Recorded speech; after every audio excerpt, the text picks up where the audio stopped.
O meu nome é Sushila Vieira Claro, eu tenho com os 34 anos. Eu nasci na Moca, não morei na Moca, morei a vida inteira em Santana, mas eu acho fantástico porque foi bem, acho que bem significativo esse nascer na Moca, né?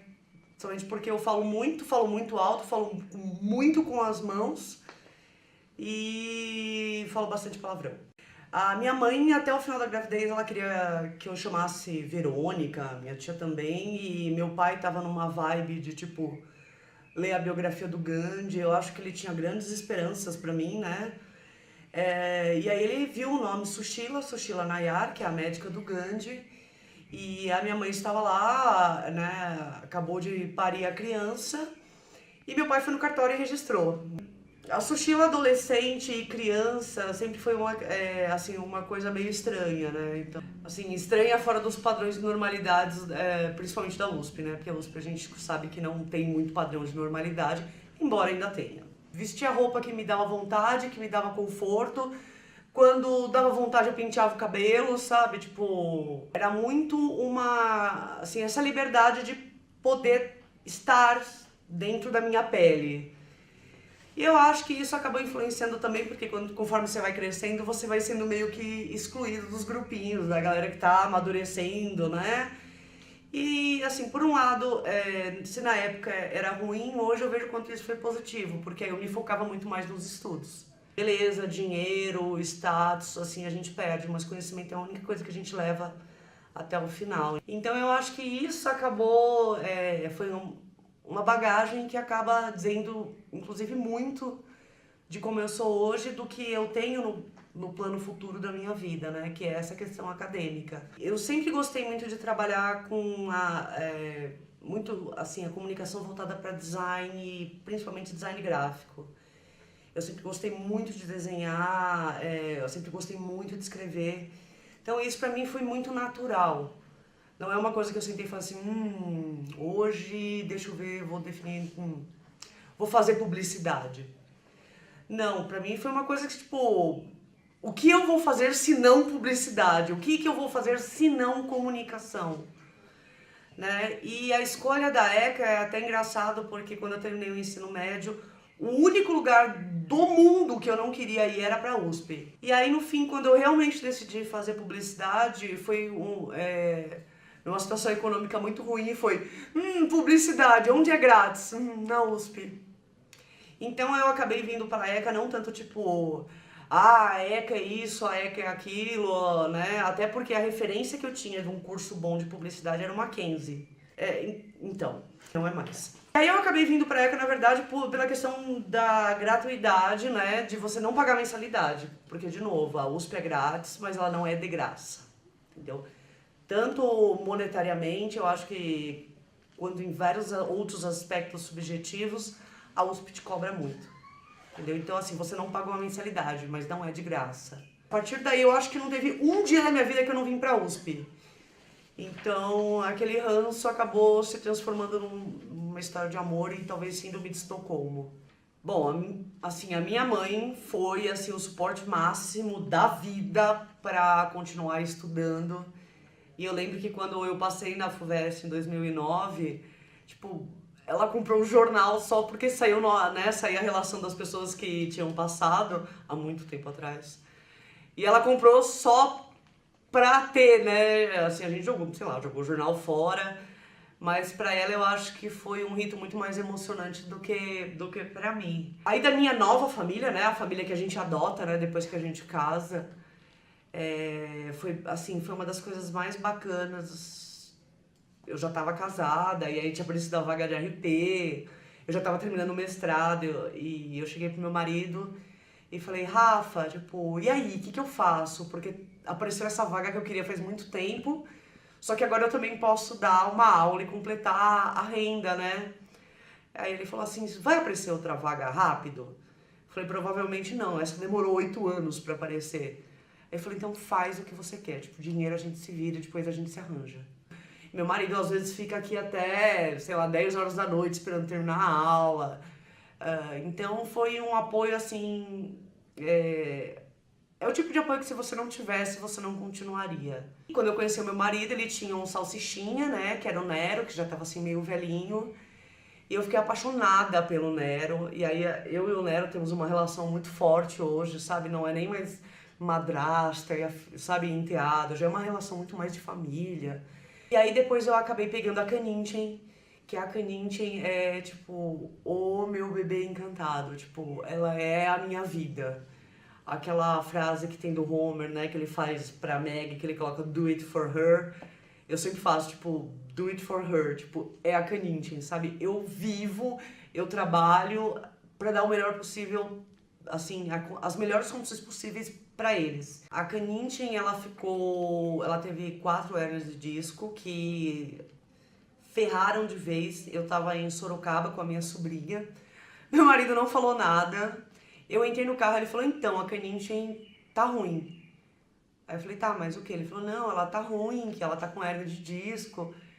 E até então, tipo, ok, né? Tipo, quando eu cheguei em casa, ela não tava mexendo as pernas de trás. Eu sentei e chorei um bom tempo com ela, tipo, e ela toda feliz, mamãe, mamãe, eu tipo... Aí eu tinha acabado de tirar férias, então, tipo, se ela tivesse ficado doente no primeiro dia de férias, tava tranquilo. Só que isso foi lá pelo 10º, assim, então eu já tinha pagado conta, sabe? Já tinha feito tudo. E aí eu fiz a vaquinha, tipo, meu, assim, foi incrível. Teve uma galera que apoiou muito. Não só, assim, da parte de dinheiro, mas eu acho da galera que veio e falou assim, puta, eu tô sem grana. Mas, cara, eu tô muito torcendo pela tua cachorrinha, sabe? Vai me falando, parava, me perguntava, e aí, como é que tá a cachorrinha? Tal, e assim, foi, assim, um super apoio também que foi fundamental. Eu acho que se não tivesse isso, assim, se fosse... Dinheiro ajuda muito, mas eu acho que se preocupar com o outro é incrível. E aqui, pelo menos, né, nessa bolha da gente da ECA, na bolha do CRP, eu acho que é uma coisa, assim, gratamente encontrada. Então, esses óculos eu já tô com eles, acho que 2013, alguma coisa assim. Que estava eu navegando pela internet, por um acaso apareceu e eu falei assim, gente, que maravilhoso! É um óculos do Mario 8 bits! Né? E aí eu comprei, eu falei, vou pôr, né? Vou pôr lente de grau nele e vou usar. E é muito engraçado porque ele acabou sendo um óculos que passa décadas, né? Porque eu já fui, um cara chegou pra mim e falou assim, mano, eu adorei o teu óculos do Mario. Aí eu falei, ufa, alguém reconheceu. E eu fui fazer um trabalho na escola de aplicação e todo mundo, eu adorei o seu óculos do Minecraft. E aí eu descobri que infelizmente eu não posso mais trocar de armação porque senão as pessoas não vão mais me reconhecer. Então, a vida universitária foi o seguinte, quando eu cheguei aqui eu tava sem trabalho, minha mãe sem trabalho, meu pai sem trabalho, todo mundo sem trabalho. Então eu tinha bastante tempo livre, né?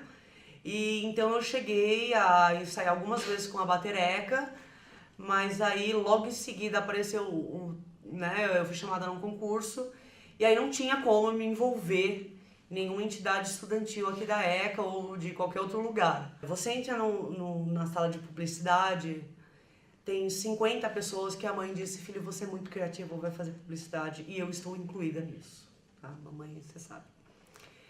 E aí o problema é que você tá lidando com um choque de ego, de maturidade, e aquilo acaba sendo muito desgastante. E aí você começa a acompanhar os teus amigos né, que estão trabalhando, que estão fazendo estágio, o quanto isso é tão desgastante lá fora também, o quanto o ambiente é tóxico. A ideia de comunicação tinha que ser uma fonte transformadora. E publicidade não só aqui, eu acho que em todos os lugares, assim, com contato de pessoas, com pessoas de outras faculdades, acabou que a gente estava no mesmo barco.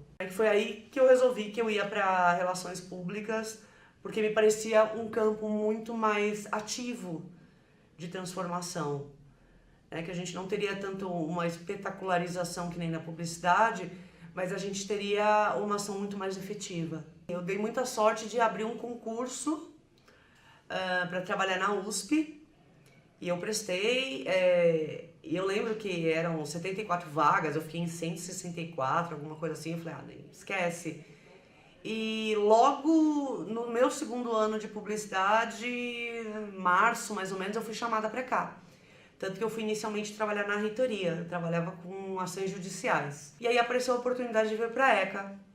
Eu vim para cá e, assim, eu já tinha me afastado há um tempo da ECA, fazia muito tempo que eu nem passava aqui na frente. E esse retorno, né, o retorno ao lar, o retorno do filho pródigo foi muito bacana. Porque, primeiro que eu pude conhecer pessoas que eu via de passagem, que eram os funcionários daqui, então eu realmente conheci. E também pude conhecer um outro lado dos professores. Trabalhando aqui, teve alguns né, que viraram mais que amigos, friends. Então, que me envia foto de filho, que me envia foto do cachorro recém-castrado, sabe? Tipo, olha isso aqui, né? Que me envia meme do nada, entendeu? Que chega, conversa e fala dos filhos. Então, é uma outra visão que você tem, porque quando você está na sala de aula, o professor é aquela figura de autoridade que, né, que você tem todo um respeito e tudo mais. É uma coisa muito bacana para desmistificar, entendeu? Eu acho que assim, seriam em poucos lugares, eu acho que talvez nem dentro da própria ECA, no todo, que teria essa liberdade da gente conversar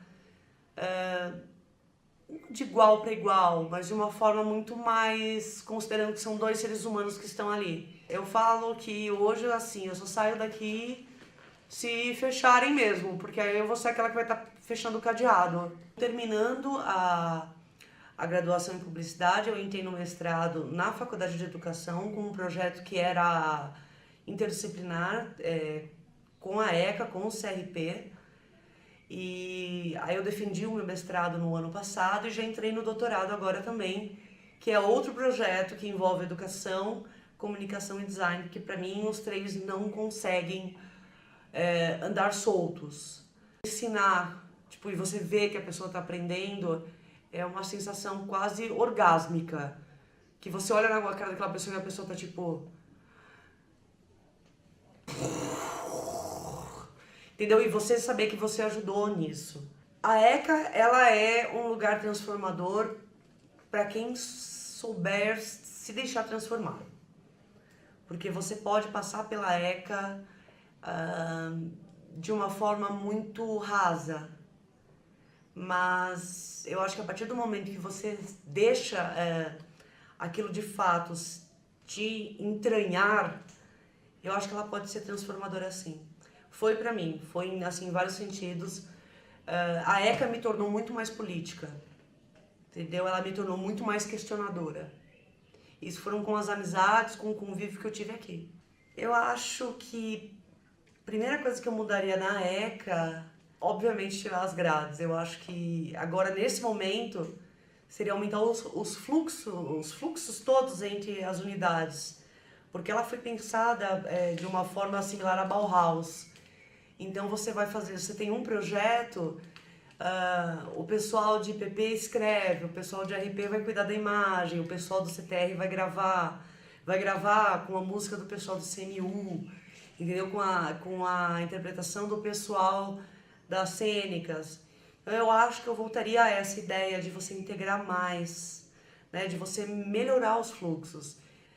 A gente está sendo muito sortudo de ter um estudo de ponta que é financiado pela sociedade.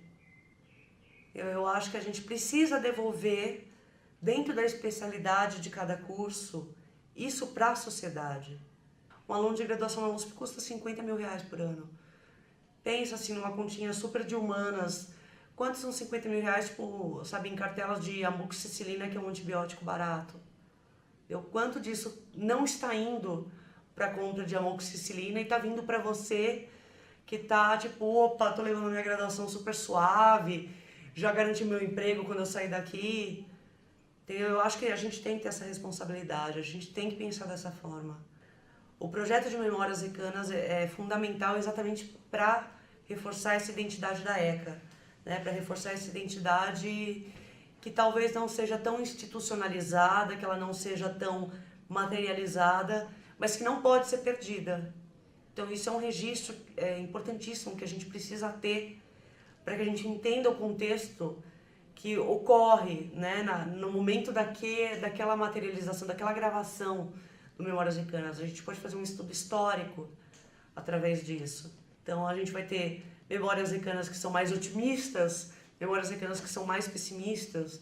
E isso reflete a situação de como a ECA estava naquele momento, a situação de como a USP estava naquele momento, a situação de como o país estava naquele momento.